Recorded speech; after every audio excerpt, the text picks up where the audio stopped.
এখানে আহ্বান করতে হয়েছে, কেননা এই পুরো নির্বাচনকে কেন্দ্র করে শাসক দল যেভাবে এই নির্বাচনটাকে সম্পূর্ণ প্রহসনে পরিণত করার চেষ্টা চালাচ্ছে, কাজে সেই জায়গায় দাঁড়িয়ে যে আমাদের সমস্ত চেষ্টা সত্ত্বেও যে উত্তরোত্তর বা উপর্যুপরি যে ঘটনাগুলি ঘটছে, এটা যদি প্রেসকে যদি আমরা আগাম না জানাই, তাহলে ত্রিপুরার যে গণতন্ত্রপ্রিয় মানুষ তারা অন্ধকারে থাকবেন। তো আমি সব ঘটনা আপনারা জানেন, তবুও একটু সংক্ষেপে বলতে হয় যে ত্রিপুরার যে এই নির্বাচন ঘোষণা হবার পর যেভাবে শাসক দল এটাকে প্রহসনে পরিণত করার জন্য একটার পর একটা ঘটনা করছে, সেই বিগত দিনের তাদের যে গণতান্ত্রিক কার্যকলাপ তার পুনরাবৃত্তি, 7টা নগর তো জবরদখল করেছে, বাকি 13টা নগরে যেখানে এই আগরতলা পৌর নিগম সহ যেখানে ভোট হচ্ছে, এটা জানেন সবাই, চেষ্টা হয়েছিল এখানেও জবরদস্তি করে এই প্রার্থীরা যাতে তাদের প্রার্থীপদ তুলে দিতে বাধ্য হন, কয়েকজনকে করিয়েছেও। এটা যখন পারল না, তারপরেই যে প্রচারে নানা রকমভাবে বাধা তারা তৈরি করেছে। এখন প্রায় সমস্ত পর্ব শেষ, আর মাত্র কয়েক ঘন্টা বাদে ভোট হবে, এবং ইতিমধ্যে এই ঘটনাগুলি কেন্দ্র করে আমাদের রাজ্যের যে উচ্চ আদালত ত্রিপুরা হাইকোর্টে মামলা হয়েছে, সুপ্রিম কোর্টে মামলা হয়েছে, উচ্চ আদালতেও তার হিয়ারিং হয়েছে, সুনির্দিষ্ট নির্দেশিকা দেওয়া হয়েছে, এবং সুপ্রিম কোর্ট থেকে 2বার হিয়ারিং হয়েছে, সেখান থেকেও নির্দেশ এসছে, এবং রাজ্য সরকারকে, বিশেষ করে রাজ্যের পুলিশ প্রশাসনকে সুনির্দিষ্টভাবে কি পদক্ষেপ তারা গ্রহণ করবেন এগুলি জানানো হয়েছে। পুলিশের তরফ থেকে প্রেস রিলিজ করা হয়েছে, আর সরকারের তরফ থেকেও একজন মন্ত্রী, ঘটনাচক্রে তিনি আইনমন্ত্রী এবং তিনি সবচেয়ে বড় অভিযুক্ত, তার নির্বাচনী কেন্দ্রে যে সেখানে একটা মিউনিসিপ্যাল কাউন্সিল জবরদখলকে নেওয়া হয়েছে। কিন্তু এত ঘটনা সত্ত্বেও যে গতকাল আপনারা জানেন, হয়তো প্রেস পেয়েছেন, যে এই সুপ্রিম কোর্ট এবং হাইকোর্টের নির্দেশিকার প্রেক্ষিতে যে ডিজি অফ পুলিশ, ত্রিপুরা পুলিশের এই নির্দেশকের অফিস থেকে এই প্রেস রিলিজ গতকাল করা হয়েছে। তিনি এখানে বলেছেন এত কোম্পানি সিআরপিএফ, এত কোম্পানি টিএসআর, তারপর তার সাথে এই সিভিল প্রশাসনের সাথে পুলিশ প্রশাসনের কী ধরনের সমন্বয়, এবং কিভাবে এই পোলিং শুরু হওয়ার 48 ঘন্টা আগে সড়ক প্রচার শেষ হলে পরে যারা বাইরে থেকে এসছেন এদেরকে ব্যান করে দেওয়া হবে। নির্বাচন কমিশনও, আমরা সেদিন গিয়েছিলাম বামফ্রন্টের তরফ থেকে, আমরা বলেছিলাম একটা পত্রিকায় বিজ্ঞাপন দিন এবং একটা প্রেস কনফারেন্স করুন, প্রেস কনফারেন্স করেননি, পত্রিকায় বিজ্ঞাপন দিয়েছে। অর্থাৎ গতকাল 23 তারিখ বিকাল 4টার পর থেকে বহিরাগত কেউ থাকতে পারবে না, থাকার কথা না। কিন্তু পুলিশের এই প্রেস রিলিজ, মন্ত্রীর প্রেস কনফারেন্স, স্টেট ইলেকশন কমিশনের যে এই পত্রিকায় বিজ্ঞাপন সত্ত্বেও গতকাল থেকে দলে দলে বিজেপি দলের আশ্রিত সমাজদ্রোহীরা গ্রাম পঞ্চায়েত এলাকা থেকে এবং যে সমস্ত নগরে এই ভোট নেই, যেমন জেরানিয়া, রানীর বাজার, মোহনপুর, সেসব এলাকা থেকে দলে দলে ঢুকছে। গতকাল থেকে ঢুকা শুরু হয়েছে। আগরতলা শহরে আজকে ঢুকেছে অনেক, অন্য নগরগুলোতেও সাবরুম, বিলোনিয়া, তারপর অমরপুর, এদিকে ধর্মনগর, কুমারঘাট, তেলিয়ামুড়া, খোয়াই সর্বত্র একই খবর। এবং আমি আপনাদেরকে কয়েকটা শোনাই যে কীভাবে এই সন্ধ্যাবেলা এরা বাড়ি বাড়ি দিকে থ্রেট করছে। আমি জাস্ট একটা ভিডিও আপনাদেরকে শোনাই।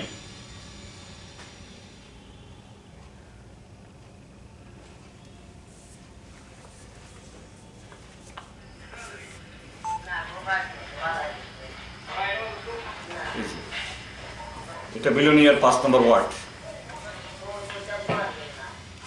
বাড়ির মহিলাকে বলছে পুরুষ কোথায়।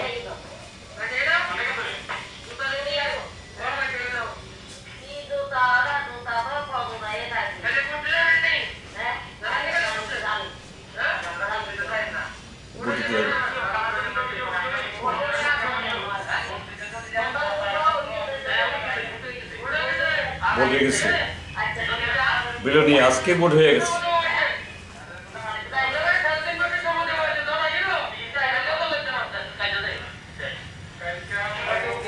এই হলো ত্রিপুরা জিপোর্ট। সবাই গ্রীষ্ম গেল। হ্যাঁ, তো এরকম শুধু এখানে নয় যে আজকে সন্ধ্যার আগে আগরতলাতে 2 নম্বর ওয়ার্ডে আমাদের প্রার্থী শ্রীমতী স্মৃতি সরকার, তার বাড়িতে গিয়ে 15-20 জন এরকম গুন্ডাকে ঢুকেছে, হাতে রিভলভার।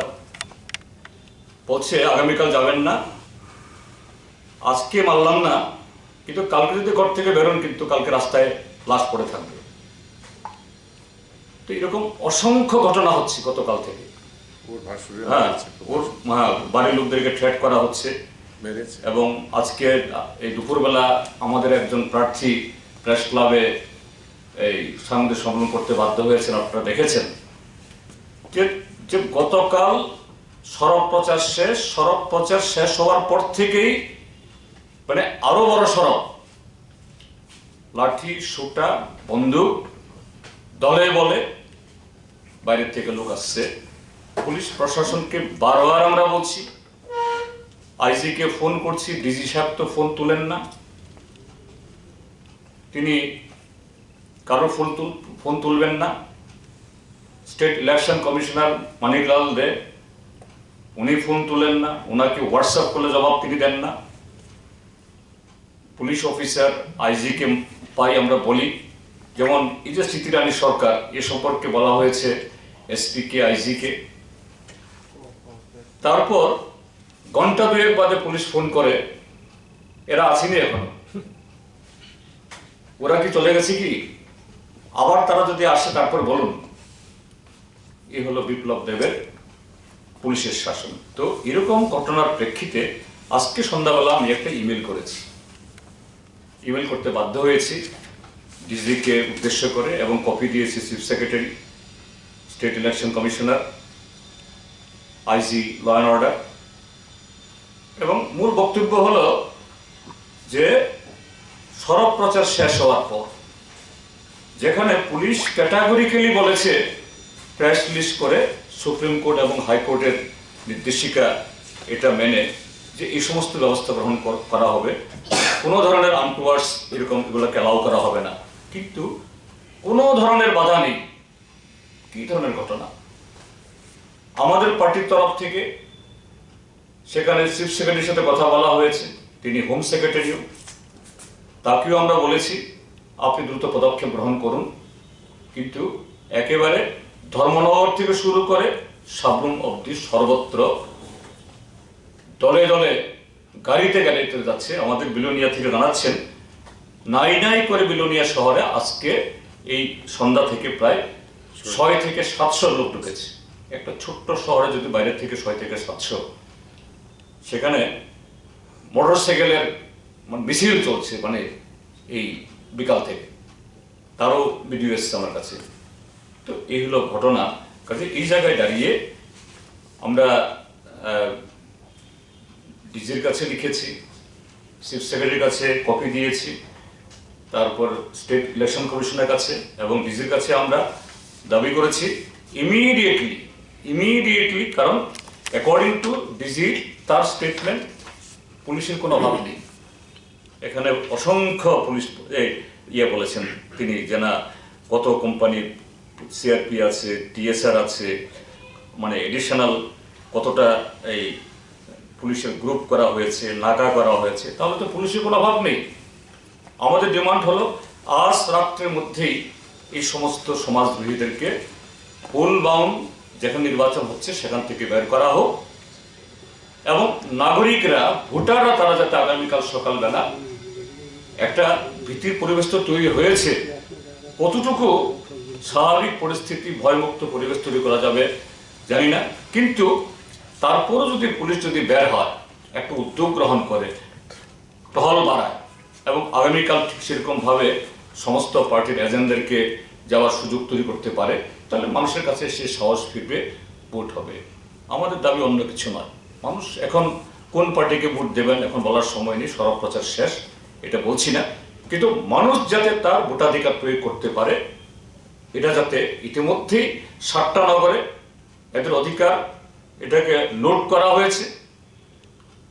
তারপর যেখানে ভোট হচ্ছে সেখানেও বেশ কিছু প্রার্থীকে জবরদস্তি করে, বাধ্য করে তাদেরকে অধিকার থেকে বঞ্চিত করা হয়েছে, সে এলাকার ভোটারদেরকেও।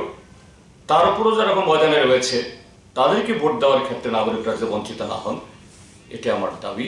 যে আগামীকাল যেন, এখন তো বৃষ্টিও বা সেরকম মেঘলা বাদল বা এই কি বলে আবহাওয়া খারাপ এরকম নেই, কিন্তু দিন দুপুরে গণতন্ত্রের অমাবস্যা যাতে নামিয়ে না আনেন এই ভারতীয় জনতা পার্টি এবং সরকার, ইলেকশন কমিশন, তাদের বদান্যতায় সেই ব্যবস্থা গ্রহণ করা হোক, যে শেষ মুহূর্তেও যাতে রাজ্যের মানুষ একটা আস্থা পেতে পারে, রাজ্যের মানুষ গণতন্ত্রে স্বাদ পেতে পারে, তার জন্য ব্যবস্থা গ্রহণ করা হোক। এই কথাগুলি বলার জন্যই আপনাদেরকে এই রাতের বেলা আমরা আহ্বান করেছি। Supreme court, I think it is since the constitutional democracy, it has begun through the elections in 1952. Perhaps ever since the 1952, this is the first time that Supreme Court has intervened into a election of civic body of a particular state. Our state government and the ruling party of this country, BJP, should be ashamed for that. I think Supreme Court also, that while they have accepted this writ, I think they have also very much shocked. How come in a local body election this kind of the unprecedented lawlessness thing can happen? So there, tomorrow I think there is another hearing. If there is any scope,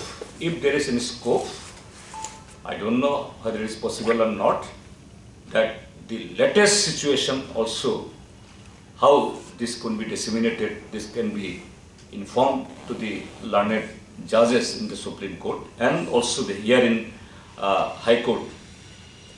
That attempt should be made. From our end, we will try for that. যদি হয়ে থাকে তাহলে এই ঘটনাগুলিকে তারা বন্ধ করুক। এটা শাসক দলের তো ভয় পাওয়ার কোনো কারণ নেই। কেন পুলিশ প্রশাসনকে ভূতা বানিয়ে, অথর্ব বানিয়ে এবং সম্পূর্ণ যে আইন শৃঙ্খলাকে অচল করে দিয়ে এই কাজটা তাদের করতে হবে? যে আইনমন্ত্রী তিনি বলছেন বিরোধী দলের প্রার্থী পাচ্ছে না, তার তো লজ্জা থাকা উচিত। যদি তাই হয়ে থাকে, যে একজন মন্ত্রী হিসাবে তার এলাকায় একটা নির্বাচন হচ্ছে, তাকেই তো উদ্যোগ গ্রহণ করে অন্য দলে যাতে প্রার্থী হয় উদ্যোগ নেওয়া দরকার ছিল। যারা এই কথাগুলি বলছেন, এটা তো লজ্জা শরম থাকা উচিত অ্যাটলিস্ট বিন্দু মাত্র, এটা তো নেই তাদের। তারা তাহলে জানে এখন নগর থেকে সাবরুম পর্যন্ত কি হচ্ছে এটা জানে তাহলে বিজেপি নেতৃত্ব। অর্থাৎ নির্বাচন কমিশন এবং পুলিশ সেই জায়গায় খেলাটা তখন অসম হয়ে যায়। তো আমরা ভারতের কমিউনিস্ট পার্টি, মার্ক্সবাদী বা এই লেফট ফ্রন্ট, আমরা বরাবরই গণতন্ত্রের প্রতি আমাদের শ্রদ্ধা আছে, সংবিধানের শ্রদ্ধা আছে। এই জন্যই আমরা শেষ মুহূর্ত পর্যন্ত আরো কয়েক ঘন্টা সময় আছে যে পুলিশ, কারণ অ্যাকর্ডিং টু দি পুলিশ তাদের হাতে ফোর্সের কোনো অভাব নেই। ডিসি এখানে পরিষ্কার বলেছেন, কেননা সুপ্রিম কোর্ট থেকে বলা হয়েছিল যে প্রয়োজনে সিআরপি যদি প্রয়োজন হয় দিতে হবে, এবং solicitor general of India Bharat সরকারের যিনি আইনজ্ঞ গেছেন তাকে বলেছেন যে ভারত সরকার তৈরি থাকুক যদি রাজ্য সরকার সিআরপিএফ চায় যেন দ্রুত ত্রিপুরাজ্যের মধ্যে সিআরপিএফ যাতে পাঠানো যায়। আর ডিজি এখানে বলেছেন আমার কোনো ফোর্সের অভাব নেই। এই জন্যই বলছি যে আম্পায়ার